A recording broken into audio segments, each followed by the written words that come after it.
अरे हर मोहल्ले में ना कोई ऐसा होता है जिसके चर्चे हर घर में होते हैं। तो आज की कहानी है सोमवती जी की। एक ऐसी महिला जिनकी हद से ज्यादा कंजूसी ही उनकी पहचान बन गई थी और उनके परिवार के लिए एक बड़ी चुनौती भी। चलिए आज उनकी इस अनोखी दुनिया में झांक कर देखते हैं। अब सोमवती जी की कंजूसी कितनी मशहूर थीं, इसका अंदाजा आप पड़ोसियों की बस इस एक बात से लगा सकते हैं। उनकी शोहरत इतनी थी कि लोग उन्हें सोमवती के बजाय कंजूसवती के नाम से ज्यादा जानते थे। तो सवाल ये उठता है कि आखिर सोमवती जी ने ये खिताब हासिल कैसे किया। इसका जवाब ना उनकी रोजमर्रा की जिंदगी में ही छिपा है। देखिए, उनकी पहचान इन्हीं छोटी छोटी बातों से बनी थी, जैसे सब्जी वाले से 15 रुपए किलो मटर को 10 रुपए में मांगना और उस पर भी घंटों बहस करना, या फिर अपने ही बेटे आरव को ऑफिस के लंच में कल की बासी भिंडी दे देना। बेचारे को अपने दोस्तों के सामने कितनी शर्मिंदगी होती होगी। बस यही वो आदतें थी जिन्होंने उन्हें मोहल्ले की नंबर 1 कंजूस बना दिया था। अब जब घर में नई बहू सेजल आई तो जाहिर है उससे भी अपनी सास की इस आदत का सामना करना पड़ा। सेजल के लिए शादी की तैयारी उसकी उम्मीदों से कहना पड़ेगा बिल्कुल अलग थी। हर लड़की की तरह सेजल ने भी अपनी शादी के कितने सपने देखे थे। एक खूबसूरत नया लहंगा होगा, अच्छा वाला मेकअप और पहली रसोई में कुछ खास बनाएगी। लेकिन सोमवती जी के बजट ने इन सारे सपनों पर पानी फेर दिया। लहंगा किराए का आ गया, मेकअप सड़क किनारे वाले से खरीदा गया और पहली रसोई में तेल मसाला बचाने के लिए सिर्फ आलू गोभी बनी। और इन सब के पीछे सोमवती जी का तर्क भी बड़ा सीधा सा था। पैसे क्यों बर्बाद करना? उनका मानना था कि शादी का लहंगा लड़कियां दोबारा पहनती ही कहां हैं। उनके लिए तो बचत हर ख्वाहिश से बढ़कर थी। धीरे धीरे सोमवती जी की ये निजी बचत अब सेजल के लिए सार्वजनिक शर्मिंदगी का कारण बनने लगी थी। जरा इस घटना की कल्पना कीजिए। सेजल एक खाली टूथपेस्ट ट्यूब फेंकती है और सोमवती जी उसे कूड़ेदान से वापस निकाल लाती हैं।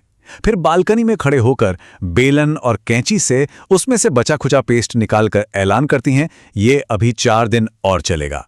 और मजे की बात यह कि ये सब करते हुए उन्हें एक पड़ोसन देख लेती है, जो बाद में पूरे मोहल्ले में इस बात का मजाक उड़ाती है। बात यहीं खत्म नहीं होती। सुपरमार्केट में भी जहां हर चीज का दाम फिक्स होता है, सोमवती जी 2500 रुपए के बिल पर कैशियर से ऐसे मोलभाव करती हैं जैसे वो कोई सब्जी मंडी हो। सोचिए, सेजल के लिए ये सब कितना शर्मनाक रहा होगा। और जब घर के पर्दे बदलने की बात आई तो बाजार से नए पर्दे खरीदने की बजाय उन्होंने अपनी पुरानी साड़ियों से ही पर्दे बना दिए और उसे DIY का नाम दे दिया। इस पर भी पूरा मोहल्ला हंस रहा था। धीरे धीरे इस कंजूसी का असर उनके सामाजिक जीवन पर भी पड़ने लगा। मोहल्ले के जागरण में जहां सब लोग 200-500 रुपए का चंदा दे रहे थे, वहीं सोमवती जी ने सिर्फ 50 रुपए दिए।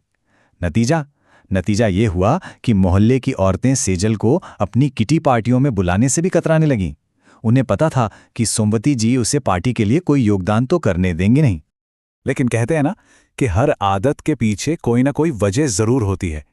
सोमवती जी की इस हद से ज्यादा कंजूसी के पीछे भी एक बहुत दर्दनाक अतीत छिपा था, जो आखिरकार एक दिन सबके सामने आ ही गया।